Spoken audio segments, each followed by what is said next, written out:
Hi there, I'm Ali from Dragon Fitness Coaching and Healing, and I'm a naturopathic practitioner. Today I'm going to talk to you a little bit about alcohol. So let me ask you, how much alcohol do you drink? Are you a regular drinker? And by regular, I mean, do you drink like at least once a week?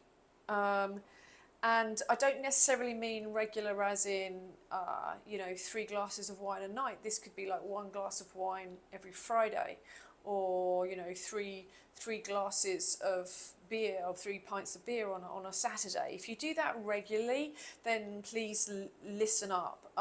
If you're one of these people who drink rarely, at the odd birthday party or Christmas or something like that, then this may not be so important for you. But I would also ask you, well, why do you not drink for the rest of the year and just drink at these particular times? And I believe that you are a natural drinker, a regular drinker in any sense of the word.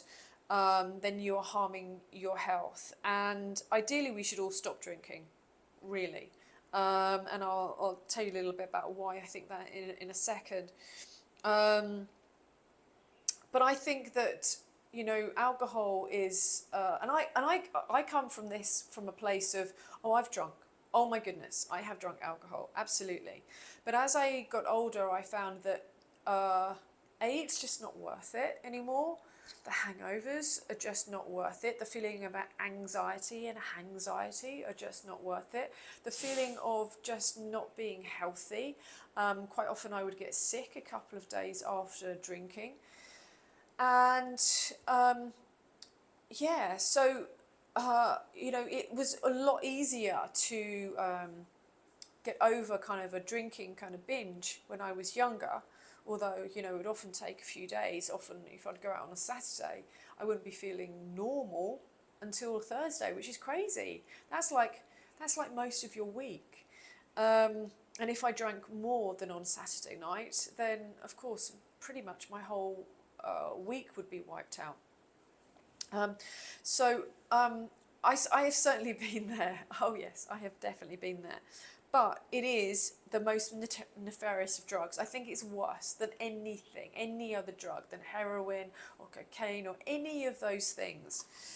I think that it's because it's socially acceptable and it's used more than any other drug, and it is actively encouraged by society. If you go to a party, for example, 9 times out of 10 alcohol is pushed upon you, and it often has, as I've said with me, devastating kind of physical and mental effects. And let's be completely honest here. Alcohol is a toxin. It's a poison. We literally are poisoning ourselves every time we have that drink that might taste quite nice, but it's a poison. So let's not sugarcoat this.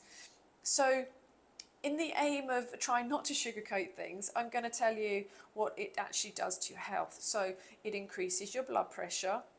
It increases inflammation. Now, inflammation is the start of pretty much any health condition. It's a carcinogen. This is proven fact now, especially breast cancer for women and prostate cancer for men. Can also have colon cancer concerns, and also kind of throat and esophageal throat cancer. I can't say that word. Throat cancer. If you are a heavy drinker. It shuts down metabolic pathways, and what I basically mean by that is your liver just has to process out the alcohol. It prioritises processing out the alcohol, so you're more likely to hold fat because you can't process the fat.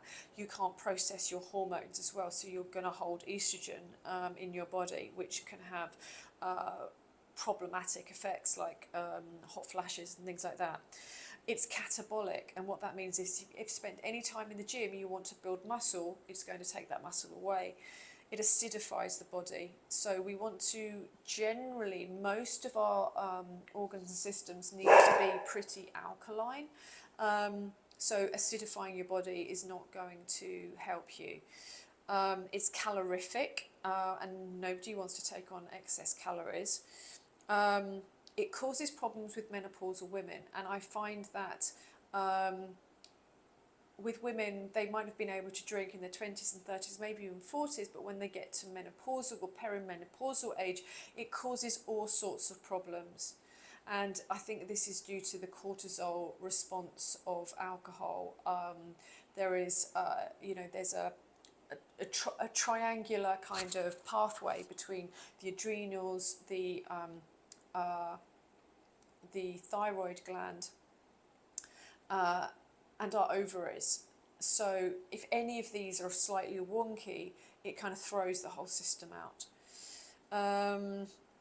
It causes anxiety, it causes depression, and often, you feel down long after the drinking session has ended.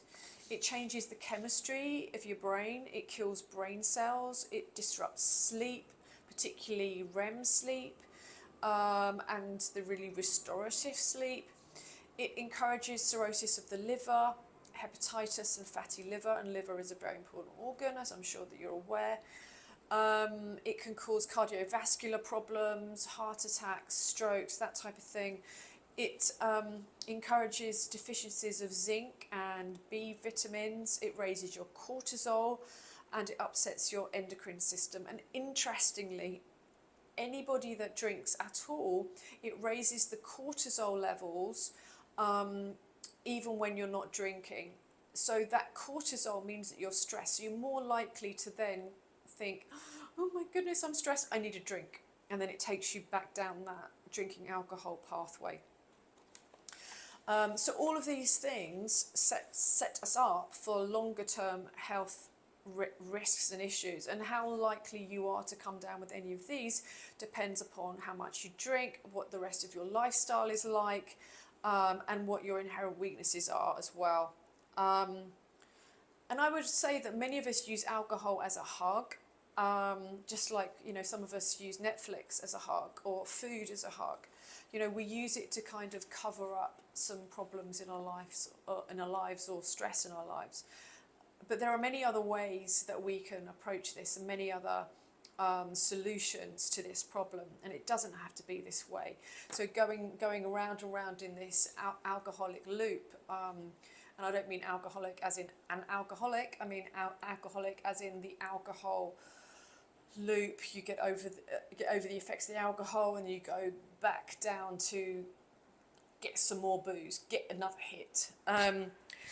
So if this is useful for you, I can help people in a number of ways. I can help people in one-to-one consultations. I can help people by you downloading one of my freebies, and I can help people by my book, which I'll put the link below. So if you like this, please like, share, please comment, please tell me what you think, and I hope to see you soon.